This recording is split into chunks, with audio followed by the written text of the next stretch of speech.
नमस्कार दोस्तों, मैं संदीप कुमार कौशिक आप सभी का आपके अपने कार्यक्रम एस्ट्रोनोमोलॉजी 456 में हार्दिक स्वागत करता हूं।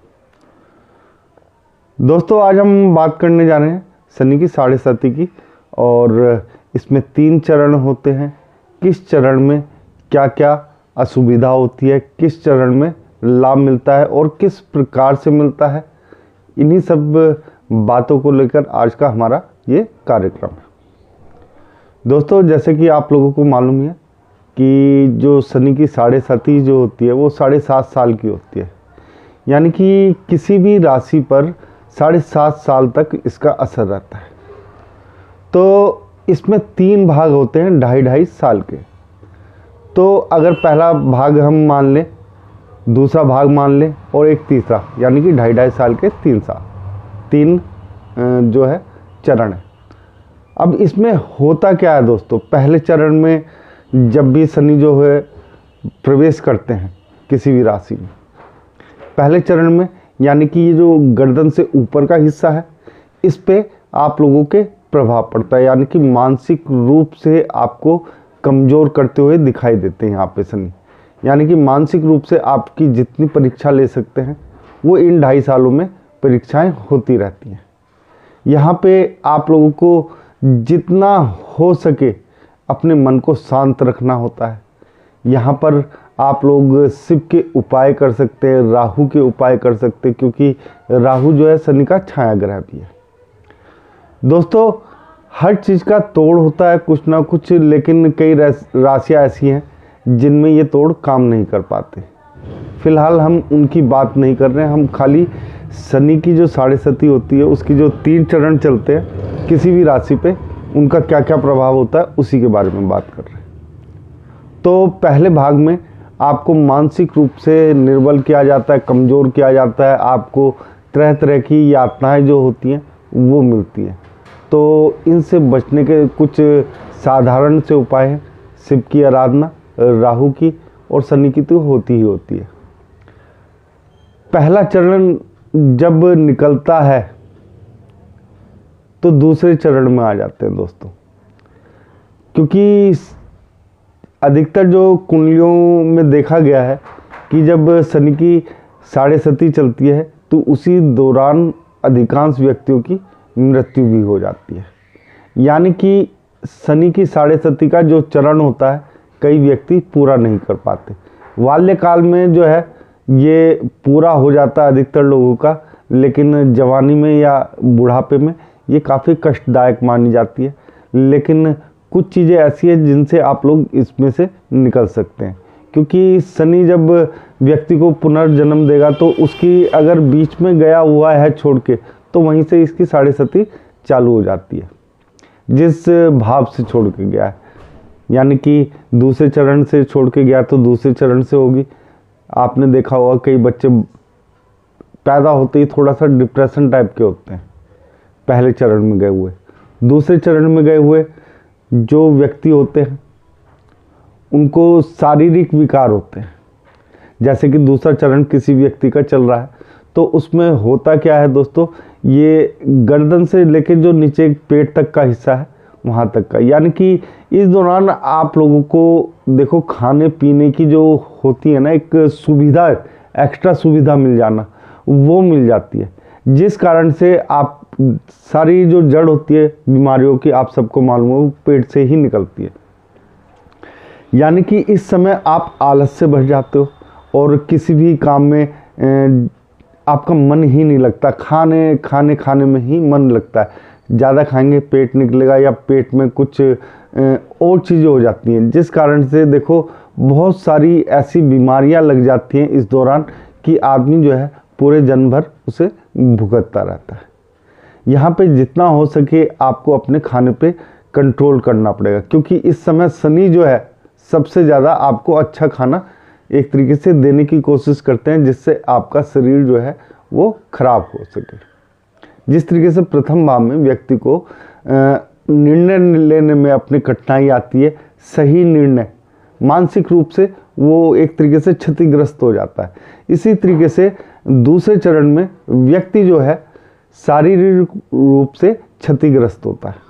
अब तीसरा जब चरण आता है दोस्तों, तीसरे चरण में शनिदेव जो है ना एक तरीके से झोलियाँ भर देते हैं। अब कई लोग कहते हैं कि नहीं ऐसा नहीं होता, लेकिन मैंने देखा है तीसरे चरण में लोगों को काफ़ी सुविधाएं मिल जाती हैं, यानी कि पैरों की तरफ चला जाता है।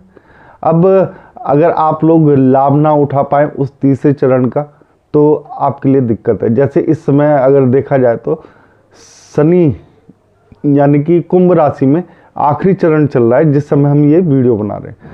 तो अगर आप लोग देखेंगे तो जितना भी हो सके कुंभ राशि वालों को, फिलहाल आज की डेट के हिसाब से बता रहा हूँ मैं, या अगर किसी के में भी अंतरिम 2.5 वर्ष बचे हुए हैं, ठीक है, तो उसमें क्या करना चाहिए। देखो ज़्यादा से ज़्यादा आप लोगों को यात्राएं, क्योंकि शनिदेव यात्रा कराते हैं, यानी कि ज़्यादा से ज़्यादा घूमिए, यात्रा कीजिए, उनसे धन लाभ भी कराते हैं शनिदेव यहाँ पे तीसरे चरण में।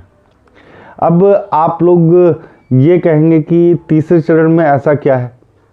दोस्तों शनिदेव ने जब आपको 2 चरणों में कष्ट दिया है तो तीसरे चरण में आप लोगों को कहीं ना कहीं राहत भी देने का काम करते हैं, लेकिन ये आपकी सोच के ऊपर है कि आप उस राहत का किस तरीके से इस्तेमाल करते हैं। अगर आप एक जगह बैठे रह गए तो आप लोगों को उस चरण का यानी कि अंतिम चरण का फ़ायदा नहीं मिलेगा। यानी कि आप लोगों को मेहनत करनी है, जितनी हो सके यात्राएं करनी है। अगर कोई नया काम भी करना चाहते हैं दोस्तों तो तीसरा जो चरण होता है वो काफ़ी अच्छा कहा जाता है।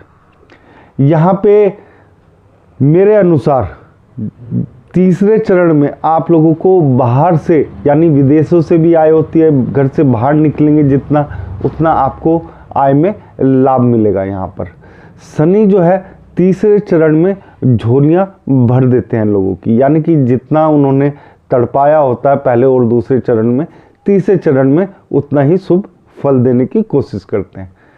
यहाँ पे शनि अगर देखा जाए तो शनि को सब लोग थोड़ा सा खराब ग्रह मानते हैं, लेकिन देखो दोस्तों कुंभ लगन में है, मकर लगन में है, तो एक तरीके से देखा जाए तो धन का कारक भी है शनि, और अगर देखा जाए तो आपके जो कार्य क्षेत्र है उसमें प्रगति का कारक भी शनिदेव है।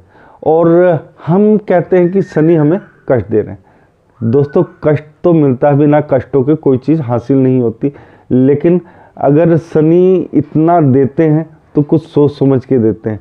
यानी कि कभी भी आप लोगों को अपने कर्तव्यों से पीछे नहीं हटना है, जो आपको कार्य करने हैं उसे करते रहिए।